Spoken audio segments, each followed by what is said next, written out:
Hi friends, welcome to metro story. நம்ம Lakshmi Priya ma'am வந்து ஆக்சுவலாக ஒரு வீடியோஸ் போட்டிருக்காங்க. ஸோ இந்த காஸ்டியூம்ஸோட இது தான். இது ஆக்சுவலாக ஒரு போஸ்ட்டாக வந்து அவங்க போஸ்ட் பண்ணியிருந்தாங்க. ஒரு 8 ஃபோட்டோஸ் 7 to 8 ஃபோட்டோஸ் வந்து ஃபோட்டோ கிளிப்ஸாக வந்து கொடுத்தாங்க. இன்றைக்கி வந்து பார்த்திங்கன்னா அதோடைய வீடியோஸ் வந்து பேக்ரவுண்டு சவுண்டோட ஸோ ஒரு பாட்டு போட்டு அழகாக டான்ஸ் மூமெண்ட்ஸை வந்து அவங்க கொடுத்துருக்காங்க. அதுலேருந்து ஸ்டில்ஸ் எடுக்கப்பட்ட ஸ்டில்ஸ் தான் இது வந்து க்யூட்டாக வந்து அவங்க கொடுத்துருக்காங்க.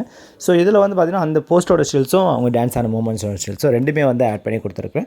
ஸோ இதை நீங்கள் பார்த்து என்ஜாய் பண்ணுங்கள். ஆக்சுவலாக அவங்க வந்து ஆஃப் சாரியில் அந்த ரெட் கலர் ஆஃப் சாரி ஆக்சுவலாக நவராத்திரி ஃபங்க்ஷனில் வந்து எழுத பண்ணாங்க இல்லையா. ஸோ அப்போ வந்து கண்டினியூஷன் அந்த போஸ்ட் வித் வீடியோ ரெண்டுமே வந்து கொலாபரேஷன் தான். சூப்பராக வைபாக வந்து அவங்க பண்ணியிருக்காங்க. ஸோ ஆக்சுவலாக மரத்தில் அந்த பூ இருக்குது இல்லைங்களா, அது ஜம்ப் பண்ணி அவங்க டச் பண்ணுற மாதிரி அந்த சீன். அதுவும் இல்லாமல் அந்த ஃப்ளவரை வச்சு காதோரம் வச்சு அந்த சூப்பராக போஸ்ட்லாம் கொடுத்துருப்பாங்க. ஸோ அது பார்க்க நல்லா இருந்தது, க்யூட்டாக இருந்தது. ஒவ்வொரு சீன்ஸும் ஒவ்வொரு மாதிரி அவங்களுடைய க்ளோவை வந்து கொடுத்துட்டே இருந்தது. ஸோ அதை வந்து லைக் பண்ணி பார்த்து தான் அந்த ஃபோட்டோஸை எடுத்து உங்களுக்கு அப்டேட் பண்ணியிருக்கேன். நீங்களும் பார்த்து என்ஜாய் பண்ணுங்கள்.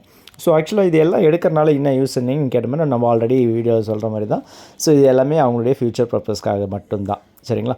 ஸோ இதை எடுத்து நம்மளுடைய ஃபேன் பேஜ்லேயும் அப்டேட் பண்ணுவாங்க. அது இல்லாமல் அவங்களுடைய லைஃப் ஸ்டைல்ஸ், அதாவது அடுத்த ப்ராஜெக்ட்டுக்கு போகிறதுக்கு ப்ரொமோஷன் ஆக்டிவிட்டீஸ் மட்டும்தான் இந்த வீடியோஸ் எல்லாமே சப்மிட் ஆகணும். அந்த நான் அப்படியே ஆல்ரெடி உங்களுக்கு சொல்லியிருந்தேன். ஸோ எப்பவும் போல் தான் இது எந்த டைப்பில் விதவிதமாக எடுக்க காஸ்டியூம் ட்ரெடிஷ்னல் அந்த மாதிரி மாடலிங் அந்த மாதிரி எல்லாமே கலந்து தாங்க Lakshmi Priya. So as usual ஒரு ஹோம்லி லுக், அந்த லக்ஸரி லுக், அப்புறம் கிளாமர் லுக், இது எல்லாமே கலந்து வரணும். மல்டிபிள் பர்பஸ் ஆக்டிங் அப்படின்னும்போது மல்டிபிள் பர்பஸாக வந்துடும் இல்லையா.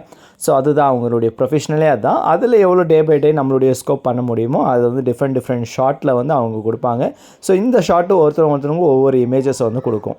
இப்போ நீங்கள் பார்த்துருக்கும் போது உங்களுக்கு ஒரு தாட் தோணும் இல்லையா. ஸோ அந்த மாதிரி டேரக்டர் அந்தந்த ப்ரொஃபஷனலாக இருக்கிறவங்களுக்கு அந்தந்த ஒரு தாட்டு தோணும் போது அதுக்கான ரோல் வந்து அவங்களுக்கு வந்து அந்த ப்ரொமோஷன் ஆட் வந்து அதில் வந்து வரவங்க. ஸோ இதுதான் இதுடைய கிளியராக கட்டான நோக்கம். இதை வந்து அவங்க வந்து ஒரு ப்ரொஃபஷனலாக பண்ணுறனால ஸோ அது எல்லாமே கலந்து தான் இருக்கும், சரிங்களா. ஓகே ஃப்ரெண்ட்ஸ், நம்ம மெட்ரோ ஸ்டோரி சப்ஸ்கிரைப் பண்ணி ஷேர் பண்ணி லைக் பண்ணி கமெண்ட் பண்ணுங்கள். தேங்க்யூ.